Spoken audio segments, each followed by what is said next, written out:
Let's get started. Good afternoon and welcome back to KW Property Management and Consulting's Community Association Best Practices Monthly Webinar. I will be your host again, Tim O'Keefe, Executive Director and Partner with KW Property Management and Consulting.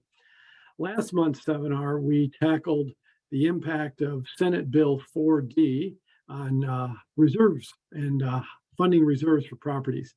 We can all recognize that with the rising cost of supplies and materials, along with the new laws put into place this year, board members will have to tackle how to properly fund for reserves by 2025.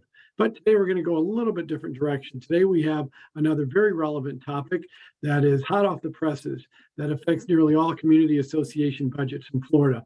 The governor called a special session last week of the legislature to address rising costs of insurance that is being experienced across the state of Florida. The KW team is wrapping up its 2023 budget season, and across all properties, we're seeing a 29% increase in property insurance for 2023. We actually have seen one property's insurance go up 320%. So if you're in the 100+%, you're not alone. There's been some substantial increases this year. Today, we'll get into the topic of why insurance is increasing and what can be done to control escalating insurance costs.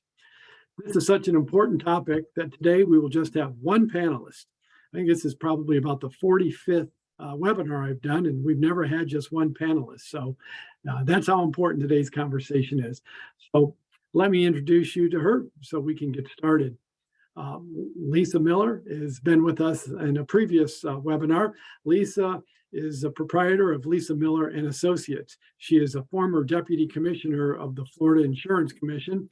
Lisa is a disaster insurance and recovery expert, offering her clients extensive knowledge on insurance and financial service regulations, real estate, and emergency management. Lisa doesn't just talk the talk, she actually walks the walk. When Ian devastated the west coast of Florida, Lisa was boots on the ground, helping her fellow Floridians get back on their feet. She connects with all people and truly cares about Florida and the people that live in this market. Lisa spent last week monitoring the daily sessions at the state legislature and was prepared to report on the results the second the special session was over. We are fortunate to have Lisa back on the program today. Welcome back, Lisa. Lisa, I am not hearing you. Can you check to make sure you're all systems live, please? While she's doing that, I do want to suggest that we have poll questions that should have popped up, so you all can respond to the poll questions during the webinar. And if you have questions for Lisa or myself, please use the Q&A icon at the bottom of your screen. Lisa, we have a lot to cover today, so let me do a mic check with you one more time to make sure that you're ready to go. If not, Harvey, would you mind pinging Lisa? So hold on, Tim. Sorry, this is Shelly. I'm on with Lisa on her cell phone and there's an issue. So I'm going to just troubleshoot. Just give us one more second. Okay. Hold on. All right. I'm going to sing Christmas carols while you're doing that. Okay. No, not really. You guys don't want to listen to me sing Christmas carols. I can promise you that. But I will start with this. One of the questions or comments that came in before our session started today was from Alden in Naples. And Alden remarked, insurance costs are out of control. I think we can all agree on that sentiment, Alden. That's why we're all having this webinar today and why this topic is getting so much attention. So the governor called this special session last week to address the state's failing insurance markets. There were 4 key initiatives for this special session. Number one was to curb excessive litigation and what is causing it. Second was to refine roof coverage and solicitation. 4 was to ease the CAT fund requirement, which we'll get Lisa to describe. And then also, fourth was to depopulate citizens' property insurance. And again, these are all topics that we will discuss. So we will, let me just wait another second to make sure that Lisa's microphone is live and working well, and then we'll get started. I apologize for the delay.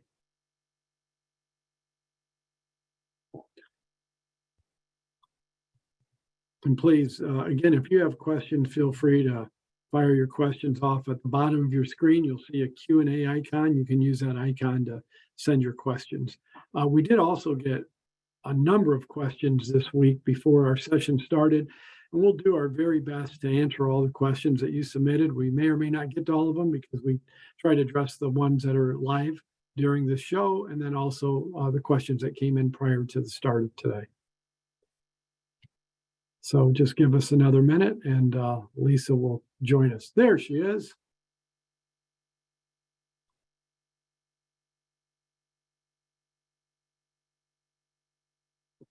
All right, we just got to take Lisa, put her microphone live, and then we can get going. Hi, Lisa. Okay, you're live, Lisa.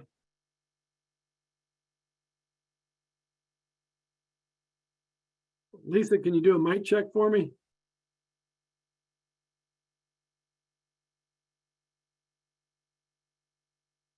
Is it possible for Lisa just to dial in and just use her cell phone and we can? There, she just unmuted. So I think, Lisa, if you can just maybe increase the volume on your phone.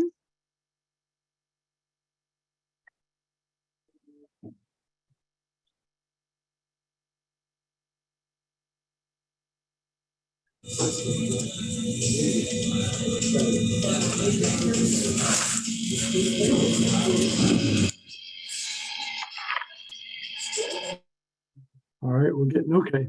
I think we got some feedback from you, Harvey. Sorry, ladies and gentlemen, just give us another minute. I can promise you it'll be well worth the wait once we get Lisa live and talking here.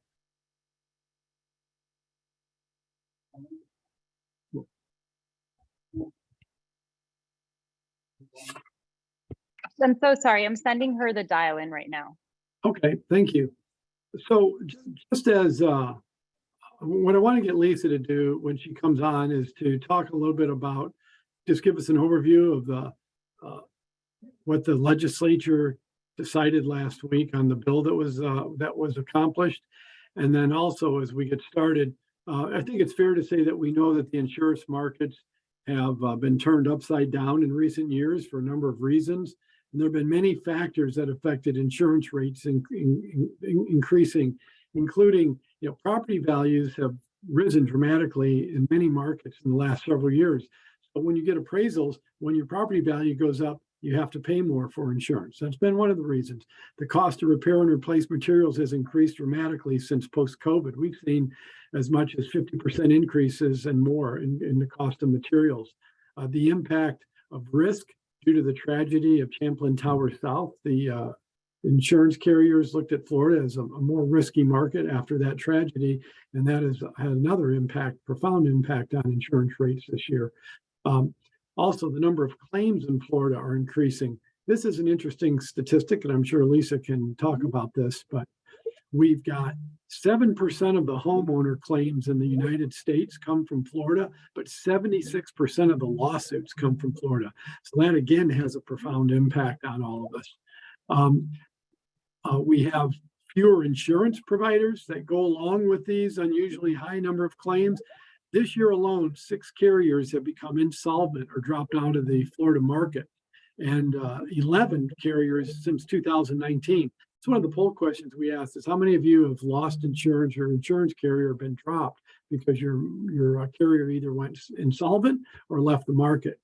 And the market also has responded to Hurricane Irma claims and other disasters which have affected the reinsurance market. So it's not just about what happens in Florida. This is a global issue. When there's a lot of disasters across the country and the world, that all has an impact because there's a small number of reinsurance. The reinsurance market is basically the companies that sell insurance to the insurance carriers. And so that we'll find a little bit more about that as Lisa is able to join us. But those are all things that have affected the insurance world. Looks like Lisa's dialing in. All right, Lisa, are you there? I am. Thank you, Tim. All right. Thank you for joining. I've given my preamble. I don't know how much of it you heard what I've talked about, but I heard it all. I think we can go straight to questions. No, I'm just Okay, kidding, and I awesome. apologize. I'm not able to get on the camera for some reason. I use a Mac. Sometimes it's a little squirrely. And so Shelley's been absolutely wonderful to get me on the call. I saw we had over 100 people on this show webinar, and appreciate you kind of setting the stage. And Tim, if you can, remember the document that I asked you to set up on screen from my website? Were you able to do that? I can do that. Great. And for those of you that want to follow our work, you can go to www.lisamillerassociates.com. And we put a lot of time and effort in making sure that, you know, our readers and followers have the up to the minute information about legislative events, regulatory events. I guess many of you saw that our insurance commissioner left last week. We've also lost our deputy commissioner, and we've lost 2 other key folks in the commissioner's office. So our insurance department is struggling a little bit, I guess you could say. And the insurance commissioner's role, as you probably know, is to ensure that rates are adequate, that companies are able to pay claims. Sometimes many of you may think it's more than adequate because they're so expensive. I've heard stories, everything from, you know, people have gone up as much as 150%. So let's talk about this bill. Is it on your screen, Tim? Not yet. I need Nicole to make me a co-host, Nicole, and then I can share my screen. Yep, you are now. You're good. Okay, thank you. Okay, so And while you're pulling that up, Tim, the legislature has tackled this entire issue for probably, this is the second special session. That we had one in May and we had one in just last week. The bill came out Friday at 6 o'clock, Friday night, and it was signed by the governor on Thursday. There were no amendments to it. The legislature just felt like we need to get this thing done as quickly as we can. It's 105 pages. I hope to be able to run through it with you so that you feel like you have a good handle on it. First of all, I would break it down into 4 categories. The first category is the reinsurance provisions of the bill. And reinsurers are around the world. They're in Bermuda and London, and they have all the money. I often say they're the most powerful, corporate entities in the world. And the legislature realizes that many of the reinsurance companies are they're just kind of over Florida, if I can put it in such terms. They've lost a lot of money from the scams, the roofing scams, people that knock on doors and convince people that they need to sue their insurance company to get a new roof. We all pay for those. I think we talked about that on the last call. So legislature decided the first of the 4 categories of this bill to put in a reinsurance mechanism to try to bring reinsurance rates down, because we all pay for high reinsurance rates. We have a reinsurance mechanism in Florida called the Florida Hurricane Cat Fund. It is a reinsurance entity in and of itself, and then insurance companies go to the market. So just at a high level, for every dollar that you and I pay in premiums, about 45 cents of that dollar goes to Bermuda, London, Germany, Switzerland in the form of reinsurance. And we'd like to get that down to about 30 cents if we possibly can. So the bill, the first piece you see there is the Florida Optional Reinsurance Assistance Program. It's called the FORA program. It is an attempt to offer subsidized reinsurance backed by the state of Florida to bring our reinsurance rates down. Will it? Probably have another webinar in March or April to see, because most reinsurance is placed by May prior to the June storm season. So all eyes are on that program to see if it is going to have an effect on reinsurance costs.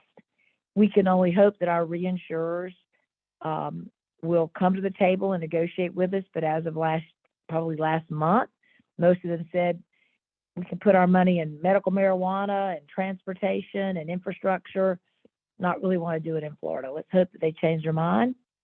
We cannot have an insurance market without reinsurance. And you're scratching your head and you're saying, why? And I know you're scratching your head. And there's 3 reasons that the reinsurers are pretty fed up. One is every time there's a severe convective storm, in June in Florida, in the summer, there's a rainstorm. And those rainstorms turn into significant claims events for insurance companies, again, because roofers walk around neighborhoods and go, oh, there was a storm in your neighborhood and Miss So-and-so got a new roof. We can get you one too. So these storms have now turned into a cash cow for roofers across the state. And the expense the insurance companies are paying for these roofs, we're all paying for. Some of them are legitimate. I mean, sometimes when a storm comes through, you need a new roof. But 9 times out of 10, and the statistics bear that out, most of these roofs are normal wear and tear, which a homeowner is responsible for, not an insurance company. Yes, it's wonderful to get a free roof from an insurance company. Absolutely, if someone comes to your door and they say, I can get you a free roof, most people will say, sure, sign me up. But we're paying for all those free roofs. So just remember that, whether it's a condo association or a single family home, these free roofs cost somebody. Nothing is for free. And Lisa, So that's something that came through in one of the statistics that I shared, that 7% of the homeowner claims come from Florida, but 76% of the lawsuits come from Florida. So that's a disproportionate amount of cost, and that's driving costs up too, right? That's all part of the roof claim. It is. The insurance commissioner did some research and released the results of that study in April 2021. And that really was the turning point for a lot of legislators. They had no idea that we have almost 80% of all lawsuits in property insurance in the country in Florida, but yet only about 8% of all the claims. So that statistic, sponsored with research done by the insurance commissioners, what turned the corner in terms of, insurance legislators thinking something's really wrong here. And there's only about 20 to 25 law firms that cause most of the problem. I mean, if you need a trial lawyer, a plaintiff lawyer, just to one. There's some really good ones out there. And I'm not saying insurance companies are perfect. I'd be the first one to tell them when they're screwing up. And that's when you sue an insurance company. But you don't just sue an insurance company because they're saying, this isn't covered under your policy. It's normal wear and tear. A lawsuit ensues. We end up paying the attorney's fees and for the new roof. And it's just wrong. Let's move on down. You see where it says claim filing deadline, regulation of insurance in Florida, and prompt pay laws for property insurance. Tim, can you take them through, scroll down to those 3 headings? See those 3 headings. So let's start with claim filing deadline. And I'm going to read this because you need to know about it. It says it reduces the deadline for policyholders to report a claim from 2 years to 1 year for a new or reopened claim, and from 3 years to 18 months for a supplemental claim. Most in the legislature believe, and so do I, that if you don't know you have damage within a year, do you really have damage? It used to be 3 years. That was way too long. The legislature reduced it to 2 years in May. And the flood insurance program, I think, is a year, and they want it to be compatible with the flood insurance program. So it's now this is effective last week. This isn't effective for Ian or Nicole. These new claim timelines. This bill is not retroactive. This bill is prospective. Let's look at the regulation of insurance in Florida. The next 6 bullets here, 6 bullets, deal with what's called the appraisal process. Look at the second bullet. It says that the bill ensures that insurance companies don't abuse the appraisal process. And you ask, well, what's the appraisal process? The appraisal process is an alternative dispute resolution. You don't agree with your insurance company. You want a second opinion, so to speak. You ask your company, can we put this thing into appraisal? And appraisal is sort of like mediation, sort of like arbitration. But typically you have subject matter experts at the table that are experts in construction and claims handling. And so this appraisal process is supposed to keep the disputes out of the court system.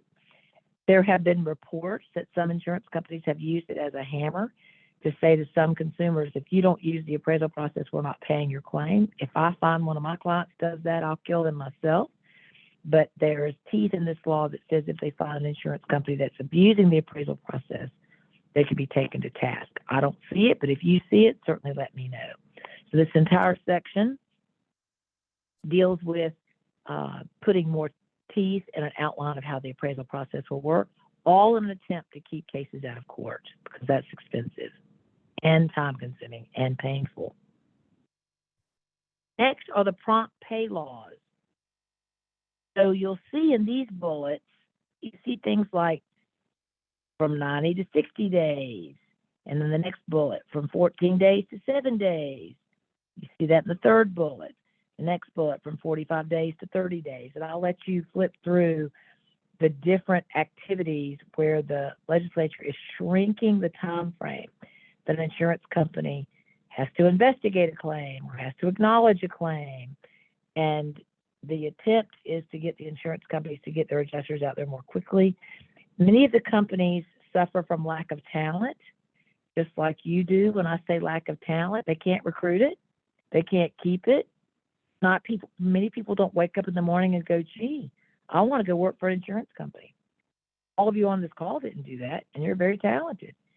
So they have a hard time recruiting, teams to do a lot of this work. They use private companies, independent adjusting firms to do this adjusting work. So there's some concern among the insurance industry they may not be able to meet these timelines. But I wanted you to see them, wanted you to be aware of it. If you have anybody interested in getting in the insurance industry, send me a resume. Scrolling on down through that entire section, if you go to the next to the last two bullets, there is something called the Homeowner Claim Bill of Rights, and it is updated to reflect these new prompt pay laws.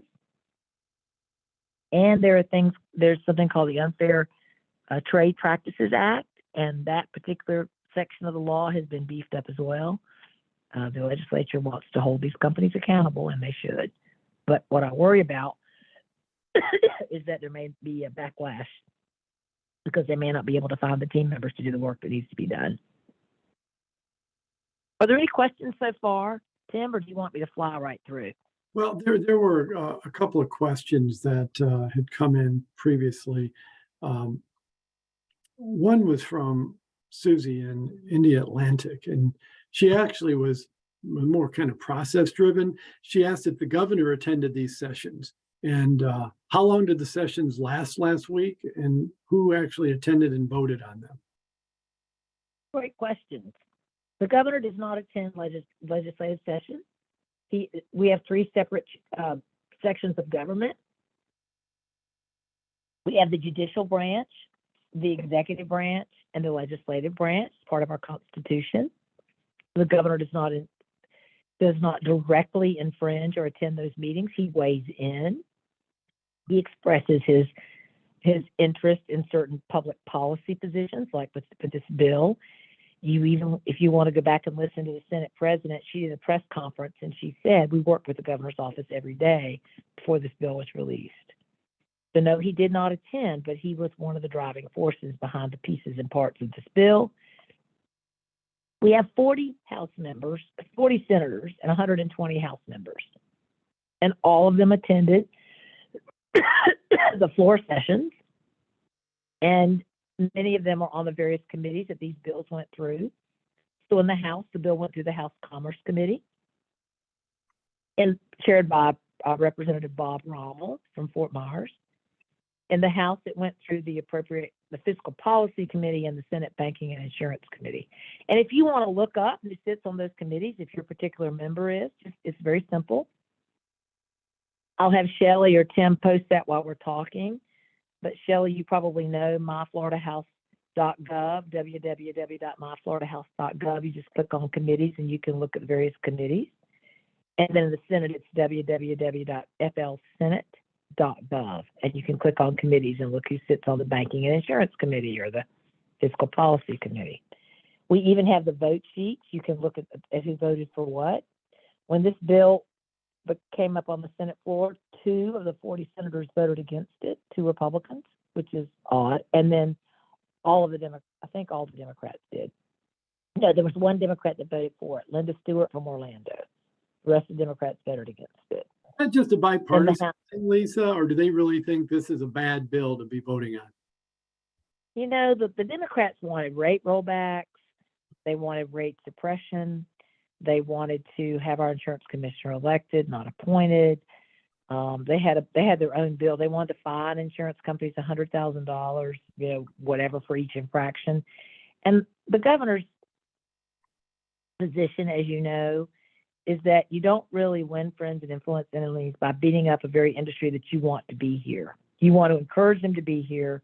You don't want to give away the farm and let them get away with murder, but you don't really entice investors and insurance companies by fining them and, you know, beating them up, what he believes unnecessarily. We've got an insurance commissioner that knows what to do if they misbehave, and he believes in that position and the power of that position.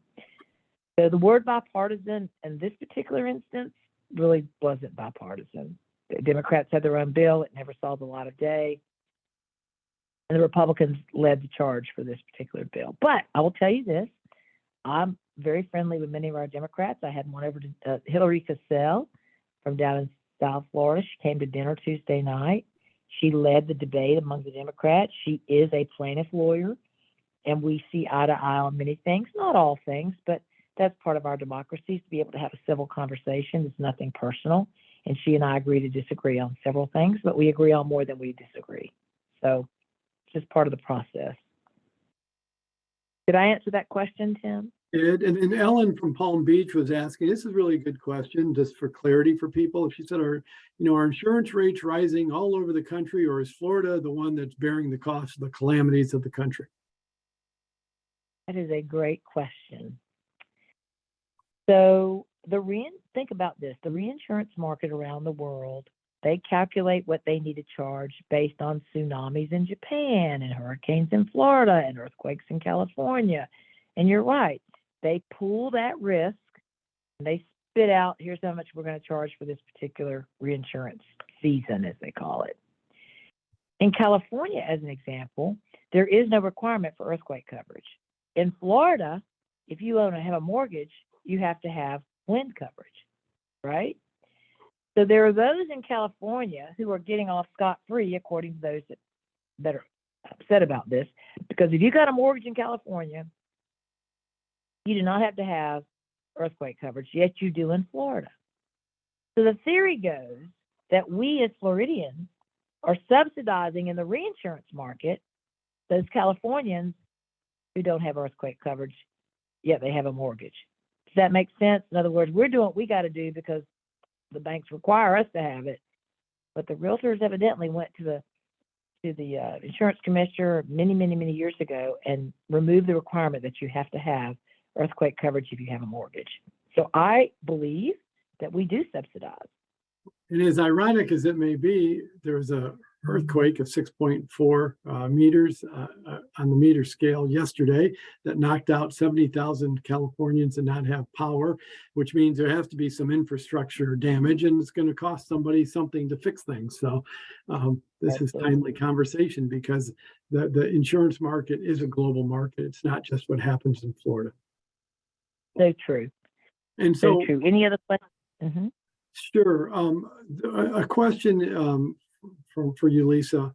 I guess, all this law that was put together, that's great, but is it going to reduce our insurance costs? I mean, I guess that's the ultimate question. It's like all this great information and this, and I'll share your website again before we get off the call so that people can go to this document that we're looking at. But what's it going to do to reduce insurance costs? Can the listeners on this call today expect to see their costs go down in the next 6 months, year, 5 years? Like, what's the long-term expectation now?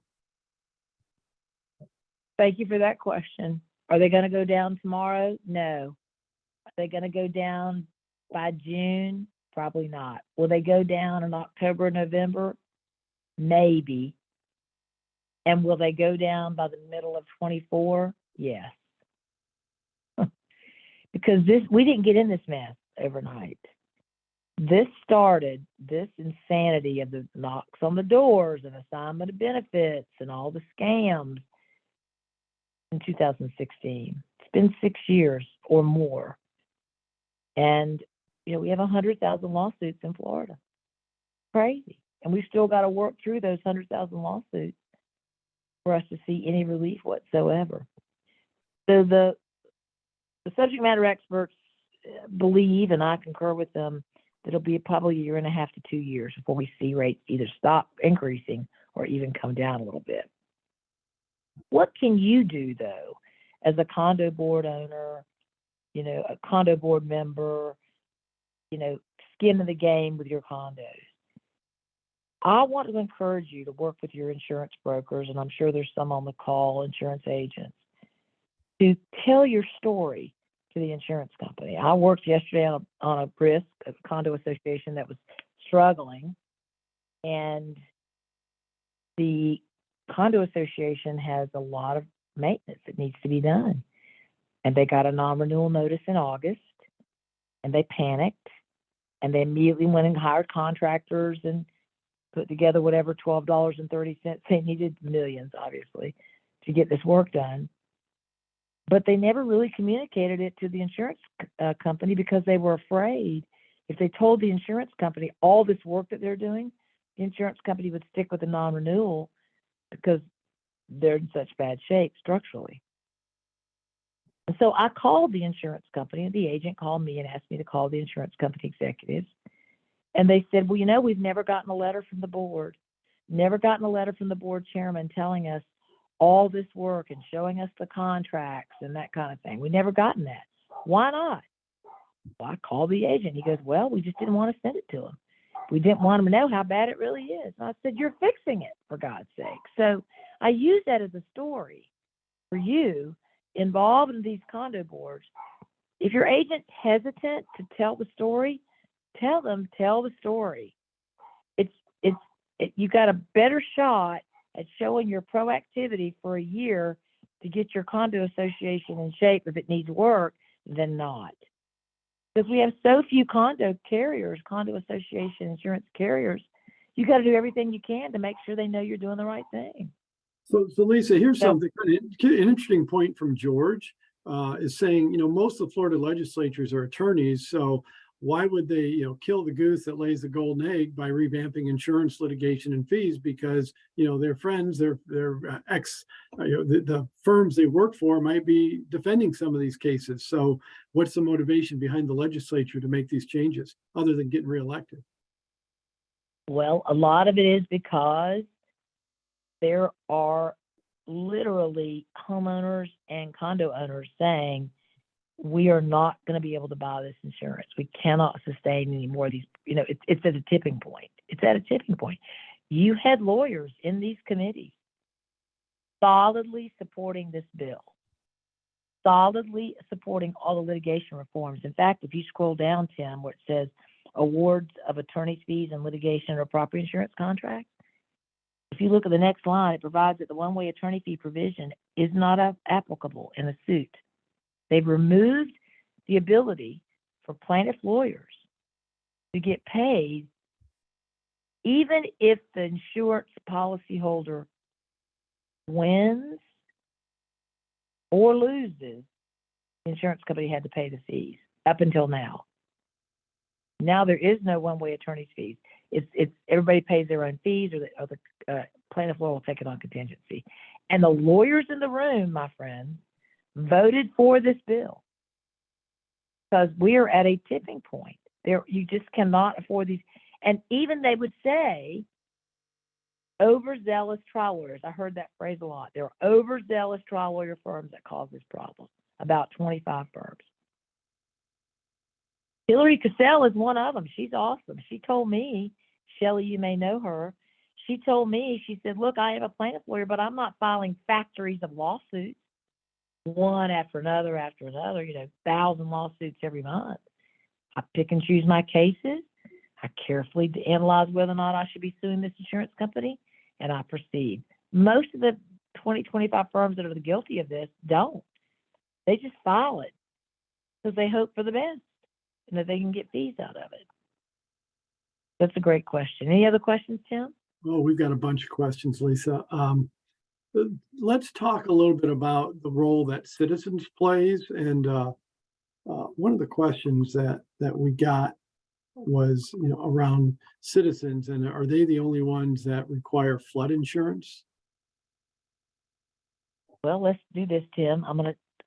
They are, as of the effective date of this bill. See down there, if you scroll down, it says citizens property insurance. You see that, Tim, on your screen? This one here?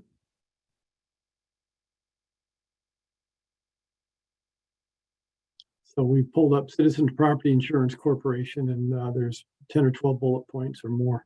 Right. So go to the last bullet point. Okay. Next to the last 2 bullet points. It says that citizens' personal lines, residential properties must secure and maintain flood insurance that meets certain requirements as a condition of eligibility. And it provides a timetable for which flood insurance coverage must be implemented for personal lines residential policyholders. This includes condo unit owners, HO6s, as they call them, HO6. So for risk located in the special flood hazard areas, new citizens policies with an effective date of April 1 have to have flood, and a renewal policy as of July. And then you can see the bullets from 2024 to 2027. It says for all other policies, all other risks that have those particular limits have to have it. So you're scratching your head and you're saying, why? Many of these legislators that were involved with this bill in Southwest Florida, they saw what happened with Ian and the flood, and their phones rang off the hook with people crying they had no flood insurance. They're going to lose everything they have. So the government decided to step up and say, if you're going to be in the government's insurance company, you're going to have flood insurance. We're going to protect you from yourself. The other reason, in my humble opinion, is they want to make citizens as unattractive as possible. You go to a private insurance company, if one will pick you up, you don't have to have flood. You should. If your driver's license says Florida, you should have flood insurance. I live in Tallahassee, and you go up a hill to get to my house, and I have a flood insurance through Neptune Flood, $750 a year. You know why? I'm not worried about the surge. I'm not near water. I'm worried about the inundation. When it rains for 40 days and 40 nights, for those of you that understand the Bible, that's happening. I mean, we know it's raining. And when it rains 10 inches of rain in 24 hours, my little old house built in 1976 is going to flood. So I bought it for $750, and I encourage every one of you that have friends and family that don't have it to buy it. There was a debate about, if I'm on the 15th floor of a condo building, should I have it? And there really is no debate. The legislature says you will. It'll probably change because there'll be so many people complaining about it. But right now, as of this bill, you're on the 15th floor, you're going to have it if you're in Citizens. So Lisa, we know that we've got problems with insurance carriers dropping out of the market. So what's to happen for more insurance companies to come back to the Florida market? And do you think that will happen, and when? I believe this bill is a turning point. It signals to investors around the world that Florida wants to make things better, and that's when they come to the table. Because you think about it. You start an insurance company now, when this bill signed, it gives you a lot of tools to be successful.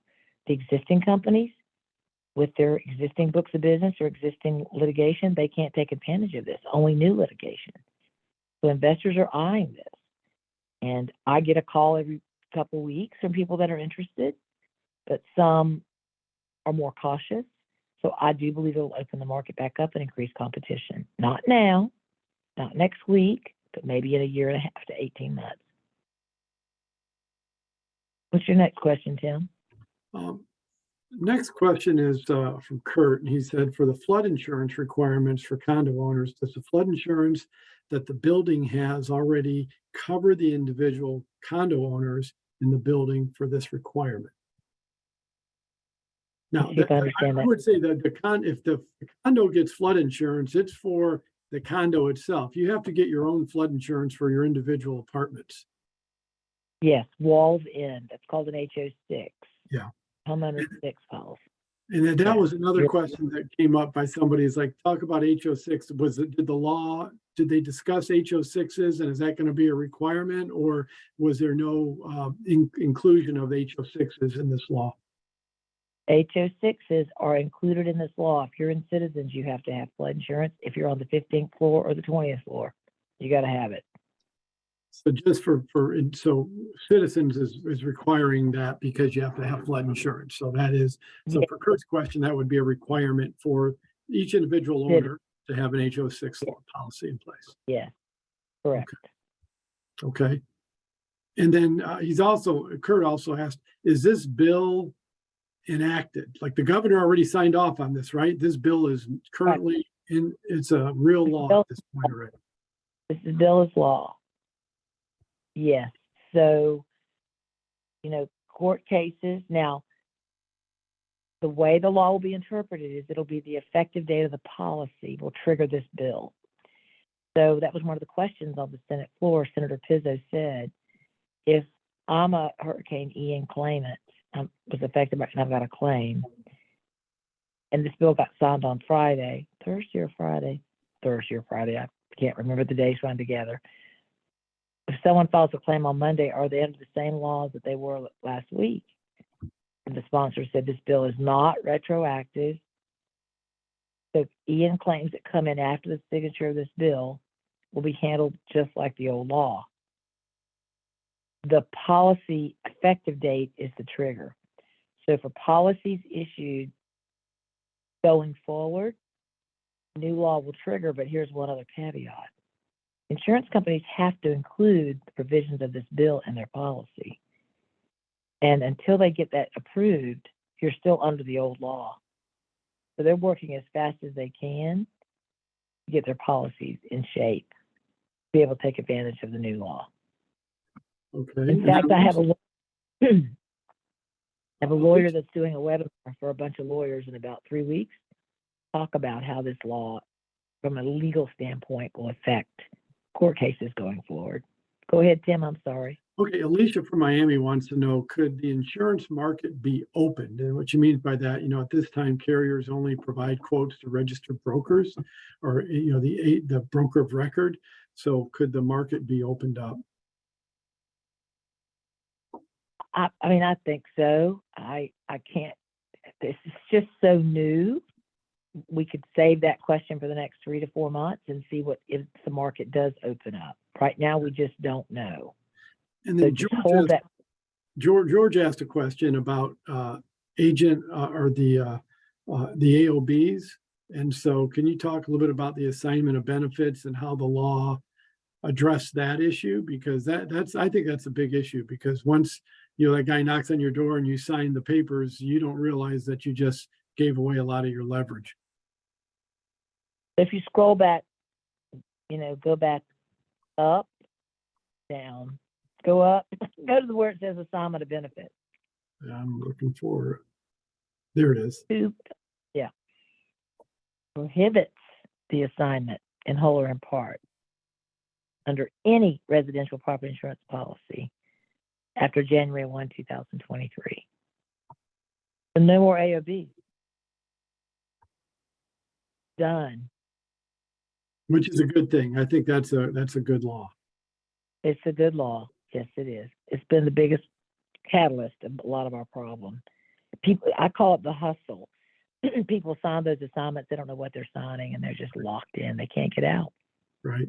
So both James in Port Charlotte and Bob in Lake Worth both are asking the same question. They're basically saying they hear that insurance companies are going to make us replace our roofs every 10 years or 15 years. Is it true? And will it matter what style of roof material is used? I think I don't think insurance companies are going to make you replace the roofs. As I understand it, is maybe a little bit harder to file a claim on a roof that's past 15 years old. In fact, the companies have what's called a roof schedule, a roof surface valuation schedule, and they'll assign a factor to a 5-year-old roof and a 6-year-old roof, much like depreciation in a car. And so you'll know at the time that you buy the policy This is if you want. So if an insurance agent's going to say to you, you would like to save some premium, you can purchase this roof surface valuation policy. Does not give you replacement cost, but here's, how old is your roof? It's 8 years old. Okay, here's how much you'll get for your roof after 8 years. And in exchange for that, at the time of damage of the roof, here's how much you're going to save in insurance premiums. And people are buying it every day. They're buying these policies every day. So the roof piece, there's nothing in this. The word roof is not in this bill, unfortunately. Crazy that it's not. The theory being that if you get rid of assignment of benefits, you're not going to have any more roof problems. I don't believe that. I was down in Southwest Florida last week. I was in Cape Coral, Lehigh Acres, and Fort Myers. And it was a group called the Coalition, the National Alliance Against Home Repair Fraud. And the stories that those folks told me of the roofers banging on their door, trying to get these people to sign, it'll curl your hair. It's terrible. So I think that they're alive and well, but we'll see if we can't, get some, have some more dialogue about roofs to kind of stop some of the shenanigans. All right. And the next question, I'll take this next question from Robert from Boca, because he's saying, what percent increase in insurance rates are condo associations experiencing for their property insurance? And we keep track of that. We're just about done with our 2023 budget season. I mentioned at the top of this program that we're seeing across the state of Florida and the properties that we manage, which are primarily large condos and very large HOAs, costs are going up about 29%. In Miami-Dade County, it's 33%, but across the state, it's 29%. Those are the increases that we're seeing. We do have one client that's experienced a 320% increase this year, but kind of gets back to, I think, appraisals. One of the questions that's being asked is, how often do you have to get appraisals? And I think what a lot of times happens is boards submit older appraisals. Insurance companies aren't accepting old appraisals anymore. They want current appraisals so that they can put the right value and ensure the right value of the property, because I think they just look at Florida as being a higher risk market. So they want to make sure that if there is severe damage or a major event like an Ian that hits, that the property is valued properly so that when they pay out insurance, it's going to be, you can actually fix the property based on what the needs are. Nicely done, Tim. Thank you. Scott in Fort Myers is asking, will the upcoming 23 legislature address additional insurance issues, or is this issue now taken care of and we're just going to go forward and see how it works? It'll be brought back up from your mouth to the good Lord's ears, Scott. I think every time the legislature convenes, they're going to deal with property insurance. They have to. It's such a big, think about it. We have 7.5 million property insurance policies in Florida. California's got 14 million. New York's got 11 million. And we have 14 million auto policies. It's huge. This is a multi-billion-dollar industry that won't get fixed overnight. So thank you for that question, Scott. Sure. And then one of the questions being asked is, what's the name of the bill that was passed? Senate Bill 2A. And if you go to my website, so if you have your computers on, switch over from your Zoom and go to www.lisamillerassociates.com, lisamillerassociates.com, and click on News, Podcast, I think is the tab. And when you do that, you'll see pop right up Bill Watch Special Session. And it's a complete report of what happened. And I have an incredible team member that helps me, because I go in 100 different directions, and he helps me focus the message so that you have these nice bulleted items that you're seeing on your screen right now. So he's awesome. His name is Harvey Bennett. He helps produce our podcast. If those of you want to get in the podcast business, I'll do a shameless plug for him. He's one of the best in business. He's got an incredible voice that does my intros. You can listen to my podcast, and he produces all of those. So it's a great way to communicate with your audiences. People love a good podcast. We should have let me know that beforehand. I could have had Harvey sing Christmas carols instead of me trying to do that before you joined us. That would have been a little easier in everybody's ears. He's pretty awesome. Thank you So for that, I Tim. hope Marcia's listening in Daytona Beach because she asked about the HO6 insurance coverage. And so I think we addressed that. And then Lorraine in Deerfield Beach inquires, she said she was told that if you want to get insurance quotes, you have to fire your current agent and then hire another agent to get quotes. And she's asking, is this true? And that is actually a really good question because there's a lot of confusion when it comes about when the question comes up about agent of record. And you want to tackle that one, Lisa, as far as like, how do you go to a second broker to make sure that they're covering all the markets that are available to you when you're trying to get your insurance placed? Great question. First of all of us have a hairdresser, someone that does our hair, cuts our hair, dyes our hair, whatever. We never like to cheat on our hairdresser, do we? I mean, you cheat on your hairdresser, that's a serious offense. I know mine would come track me down and kill me. So when it comes to your insurance agent, you got to have the conversation with your insurance agent. You got to ask that agent, tell me what you're doing. Explain to me what the market looks like. Show me the companies that you're contacting. Show me the companies that you're appointed with. I don't really think it does you any good to go to a second agent or cheat on your agent. If you do, be right up front about it. Don't be coy or embarrassed to do it. You go to your agent and say, love you, mean it, but I don't think I'm getting what I need to get from you. And nothing personal, but I'm going to explore another agent. Now, I got to tell you, in your market, there's only about 20 agents that write 90% of the business in this state. They all know each other and they all talk. And I worked on a case on a condo association where an agent was really mad because they had busted their tail. The condo association did not tell this agent they were going to go use other services. And after this agent spent all this time, and I don't blame them, he said, they just told me they wanted to jump. I'd have let them, I wouldn't have been so upset about it. And it just got really snarky. Just be upfront. So this agent of record is a big deal. It's a big deal to the agents. These are big commissions. You guys pay lots of premium. The commissions are 10, 15, 20%. But you're still in charge. If you got a problem with an agent, you better damn well say something. As professionally and kind as you can, like you're disciplining a child. And tell them, I don't like this and I don't like that, and tell me why I should. Well, my advice is that don't let your agent come to you on Monday and say, oh my goodness, your policy expires Friday. I need a check sent to Tallahassee by Wednesday.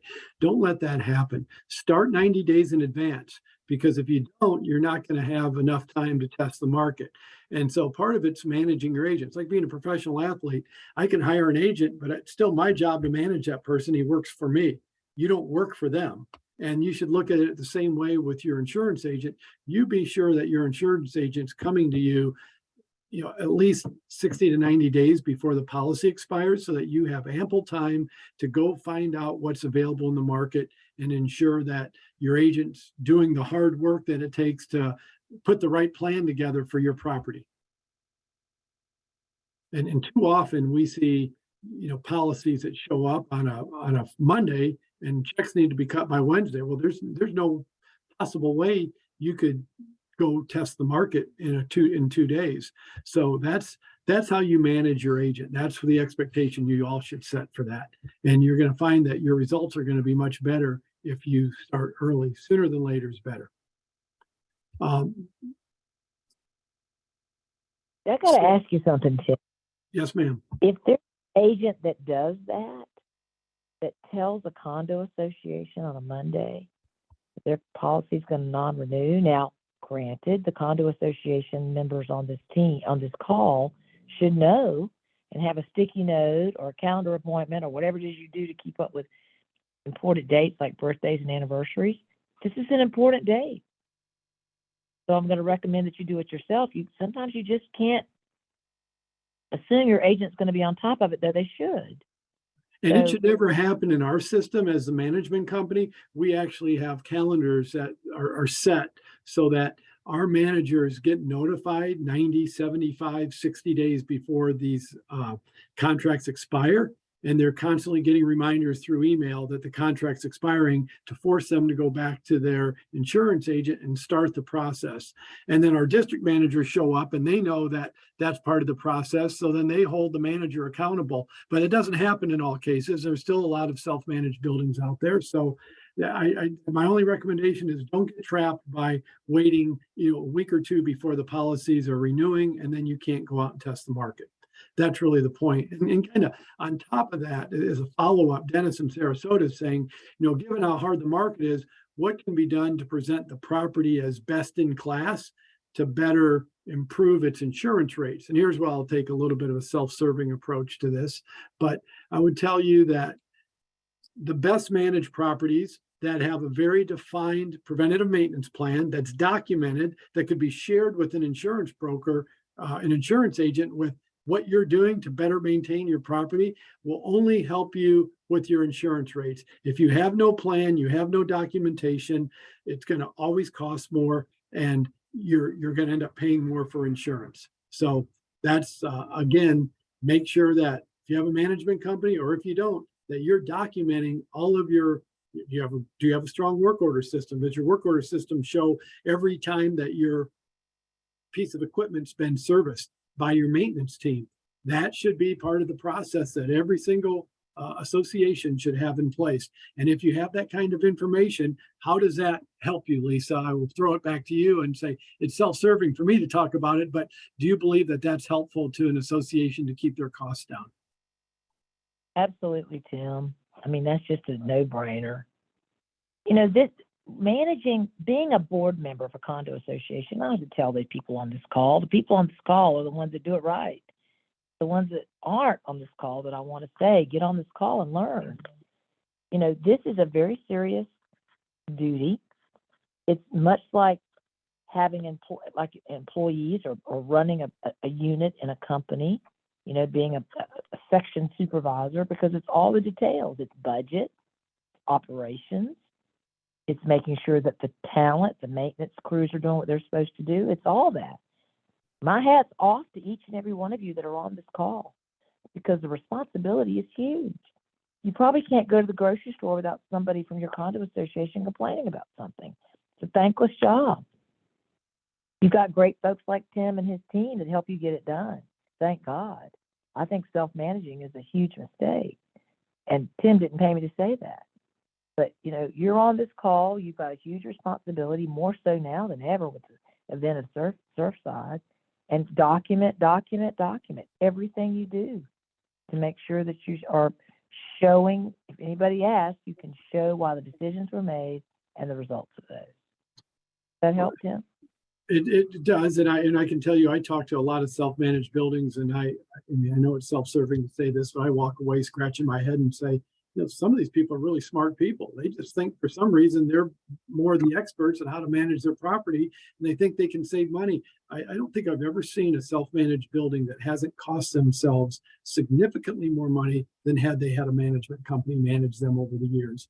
It goes without fail. And and if they are managing it well, they're paying what they would be paying anyway to do it the right way. But a lot of times it's, the thought is, it's penny wise, pound foolish. Like, I can save money today, but you know what? In 30 years or 25 years now, you're going to get caught on the wrong side of it. So I always recommend go to the professionals, let them manage it. If I certainly have a medical issue, I'm not going to try to operate on myself. I'm going to go to a doctor that knows what they're doing. So it's kind of the same way I look at it, maybe a little lesser degree with property management. But Lisa, I do want to share one last thing, and I know it's at the top of the hour, so we'll kind of wrap up. But our poll questions today. So this is an interesting poll question. The question is, what kind of insurance increases are you budgeting for in your 2023 budget? And 6% of our audience said up to 10% of an increase. 31% were 10 to 25% increases. 54% were 25 to 50% increases, and 10% were more than 50%. So everybody's feeling this insurance issue going on and the pinch to increase rates. Have you filed an insurance claim in the past 3 years? 28% said yes, 72% said no. Has your insurance carrier dropped you or left the Florida market in the past 3 years? 21% said yes, 79% said no. And do you have an insurance policy through Citizens? 14% said yes, 86% said no. So that gives you a little bit of idea of the makeup of our audience. So last question for you, Lisa, and then I'll let everybody go. I really appreciate you being on this call today. What advice can you give our listeners today to help control the cost of rising insurance? And if you can encapsulate it, how would that look like? Communicate with your broker and or your insurance company. Think about it. These insurance companies have people sitting in offices all over the United States. They don't know who you are. They don't have an intimate relationship with you as a board member, and they don't know that some of you take this job very seriously, and the board minutes reflect that. And you see a piece of paint peel, you're going to run and get it taken care of, and that you take maintenance very seriously. I mean, Surfside was a real event, and it exposed the fact that many companies and their policyholders didn't have an open line of communications, and frankly, it should have been the agent's responsibility to do that, and now they're more aware. So for you, you're telling a story about your condo association. You're telling that story. That's my dog. She's deaf, and so I can't tell her to hush. Hang on one second. And so you're telling that story about the fact that you are engaged board members and that you really are working hard to make sure that the maintenance is done right, and that the board meetings are conducted fairly, and that people have access and are transparent, and all the things that an underwriter wants to hear. So that would be my recommendation. If they but if they feel good about you as a customer, then they're going to see favorably to give you the coverage you need. That's great advice. Thank you so much. We had a great discussion today on these rising insurance costs for community associations. There's no doubt that this topic will continue to get a lot of attention. We want to continue to bring value by educating all of our listeners. I want to sincerely thank all of you that joined us on today's webinar. I know it's close to the holiday season, but this is a relevant hot topic just fresh off the presses from last week's special session. Special thanks to Lisa Miller from Lisa Miller and Associates for joining us. And again, Shelley and Nicole, when we send out the recorded session from today, let's be sure to include Lisa's email address or Lisa's website, www.lisamillerassociates.com. And all of you can go to her website and see all this information, this page that we're looking at today. She did a great job synthesizing 105 pages into a readable document. So thank you for that, Lisa. Today's session's recorded. If you want to listen to it, you can go to our website at kwpmc.com or our YouTube channel at KWPMTV. But we'll also send this out to everybody that's listening, and those that didn't make it today, they will get a copy of this. George said presentation was excellent, Lisa. It was superb, and he wanted to make sure that we had it recorded and we could send that out. I'm sure George wants to share it with other board members. So awesome job, Lisa. We appreciate it. We do this the third Wednesday of every month. This month we tried to move it up a little bit because we wanted to be relevant based on last week's special session.